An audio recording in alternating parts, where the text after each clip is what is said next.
Hi everyone. Okay, we're going to do this month sort of a short synopsis for the astrology of February 2019. And I might do a more in-depth one, but I wanted to get something out there at the beginning of the month. It helps that Jupiter is in its own sign, although it's often acting on its own or fighting Neptune this year, which is also in its own sign. Um, you might be wrestling with your expectations of faith and dreams this month. You might be wanting to expand and then getting caught in delusion and expanding ineffectively. And you may need to deal with the consequences of chaotic disorganization, Jupiterian extravagance, lack of taking care of yourself and neglect, or Jupiter's exaggeration. You could take anything too far one way. It's important to notice that you have a tendency to evade and avoid certain things. So this month, what I would like to have everybody focus on is looking at something and noticing where you don't want to pay attention to that, or where you're avoiding it, or where you want to go into some sort of escapism, which is Neptune in Pisces. So you might have trouble setting some boundaries. You need to come out of the illusions and into this reality. There is much to do and not a lot of time. So we need to establish some routines. We need to figure out some discipline and regularity and rhythms, because these are going to be necessary to counteract this avoidance tendency. Spiritual inspiration is a potential, but you might feel like you're shedding false beliefs and expectations really quickly along the way. And that makes you feel like you don't know what you believe or what you believe in anymore. Along the same timeline, Jupiter forms a major challenging aspect to Uranus, and Uranus and Neptune are semi-square, and they're kind of reinforcing feelings of restlessness if your dreams are no longer fulfilling or inspiring you the way you want it. There's kind of this weird letdown, like, it's I can't, my mind can't force something to happen. So you want to watch for impractical ventures and unusual tangents that really don't have any good staying power, and they're actually really weak.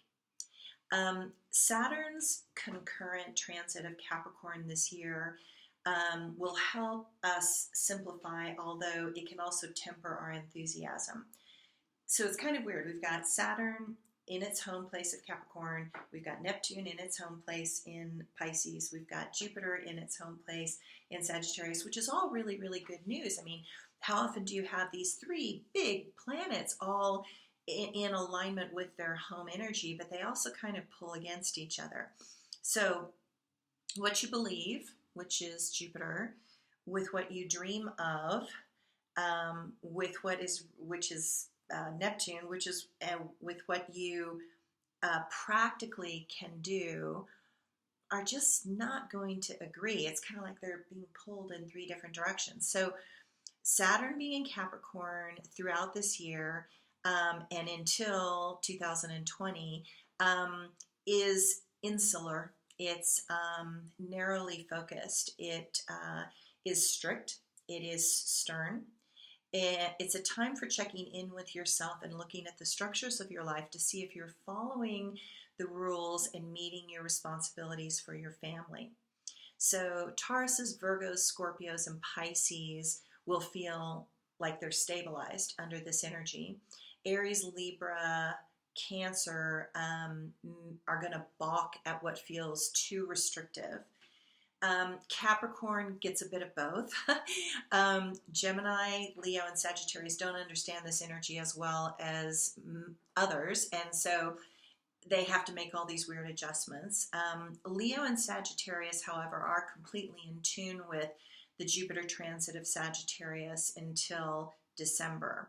So it actually can become insightful because both of those are fire planets. And so it can expand insight.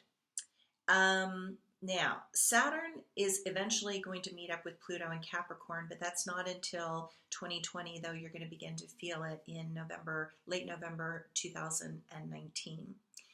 And Saturn doesn't form any major aspects to the outer planets during its transit through Capricorn until that moment, which is where we're getting this feeling from people that people are like, do you feel that? Do you feel that? What is that? What is that? But you can't quite put your finger on it because nothing is exactly correlating completely. So because of all the Capricornian energy, health issues related to your hips, your thighs, arthritis, rheumatism, the spine, the sciatic nerve, teeth, bones, fevers, and breathing abnormalities are where you're going to need to pay attention. So, for me, it's like I even notice it's like I take my turmeric every single day, and yet I can feel like my hands are stiff a little bit, okay?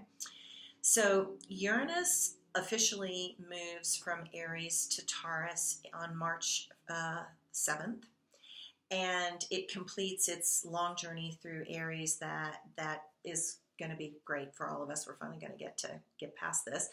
And Uranus in Taurus is bound to shake up our attitude towards money and personal possessions. And you might be noticing it even now that, you just don't want to buy stuff. I mean, you're just not that interested in having stuff. In fact, you're kind of interested in letting go of stuff. And, there is a shift in what is really the priority. Collecting things is not the priority. Freeing things, releasing people, releasing expectations is going to be important. And that's going to last through April of 2026. So the Cancer-Capricorn axis eclipses this year are particularly interesting, and they continue along strong emphasis on Capricorn this year. So this set of eclipses is calling on you to seek a better balance between your attention to your attachments, that of your ego needs to get satisfaction from the outer world, and how you see your professional public life and how you focus on developing your personal life, family, and domestic inner world. So there's this pull between these two sides. It's like, what am I attached to? And how am I focusing and dealing with my family, either functionally or not functionally? This is not going to be what you think, expect, or demand from the universe. These astrological patterns don't work that way. I mean, I wish it did, but I learned a long time ago that I'm a small cog in a very huge wheel of life, and I have a part, but that part is small in comparison to the enormous global patterns that are turning the cosmic wheel into a new configuration. So with the North Node in Cancer all of 2019 until May of 2020, you're being called to really look at your foundation. What is home? What is your foundation? What have you built upon? Is it solid? Have you built upon hiding your insecurities, protecting yourself, protecting your wound? What's going to matter are that there are important aspects within you that need to be tended to and honored, and you need to pay more attention to the difference between your ego and your instincts. It's time to recognize the importance of your family, your circle of friends, and to notice if you're utilizing them or if you need to act more consciously or interact with them more consciously. Do you need to include others? Those that you push away hold the keys to your true self that you refuse to let in. So really notice, who are you keeping outside of your scope and why? Notice what your ego is up to. And if your heart is calling upon your empathy as you step away from ego-centered realities and instead choose what's best on the emotional and spiritual levels for your loved ones. Okay, so depending on how everything goes, I might do more detail about the astrology for this month, but thanks for listening, everybody. Bye.